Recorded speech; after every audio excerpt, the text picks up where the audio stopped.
एक समय की बात है। भगवान बुद्ध एक गांव में धर्म सभा को संबोधित कर रहे थे। लोग अपनी सभी प्रकार की परेशानियों को लेकर उनके पास जाते और उसका समाधान लेकर बड़ी खुशी खुशी वापस लौटते। उसी गांव के सड़क के किनारे एक गरीब व्यक्ति बैठा रहता था और महात्मा बुद्ध की सभा में आने जाने वाले लोगों को बड़े ध्यान से देखता। उसे बड़ा आश्चर्य होता कि अंदर तो बड़े दुखी चेहरों के साथ सब जाते हैं और बाहर इतना खुश होकर निकलते हैं। उस व्यक्ति को लगा क्यों ना मैं भी अपनी समस्या को भगवान के समक्ष रखूं। मन में यह विचार लिए वो महात्मा बुद्ध के पास पहुंचा। वहां देखा तो लोग क्रमबद्ध खड़े होकर अपनी समस्याओं को बता रहे थे।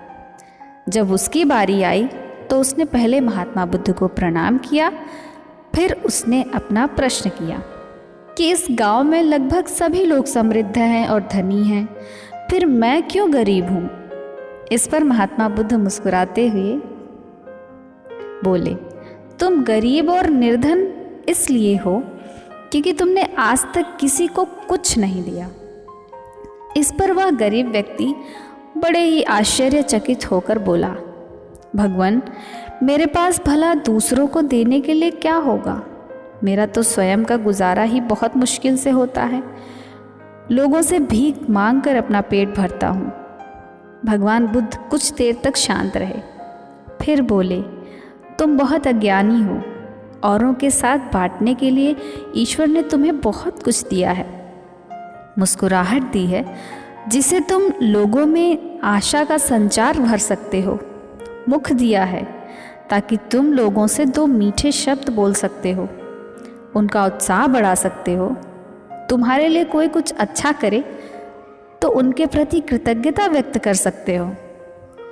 दो हाथ दिए हैं, आवश्यकता पड़ने पर किसी की मदद कर सकते हो। ईश्वर ने जिन्हें ये 3 चीज़ें दी है वह कभी गरीब और निर्धन नहीं हो सकता। निर्धनता का विचार आदमी के मन में होता है, जो एक भ्रम है। इसे अपने मन से निकाल दो।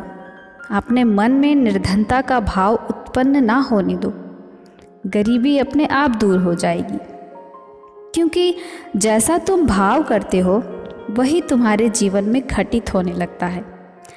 भगवान बुद्ध का संदेश सुनकर उस आदमी का चेहरा खिल उठा और उसने भगवान बुद्ध के इस उपदेश को अपने जीवन में उतारा, जिससे वह फिर कभी दुखी नहीं हुआ। तो ये थी महात्मा बुद्ध की एक बहुत ही प्रेरणादायक कहानी। ऐसी बेहतरीन कहानियाँ सुनने के लिए हमारे चैनल को सब्सक्राइब करें, लाइक करें और शेयर भी करें। Thank you.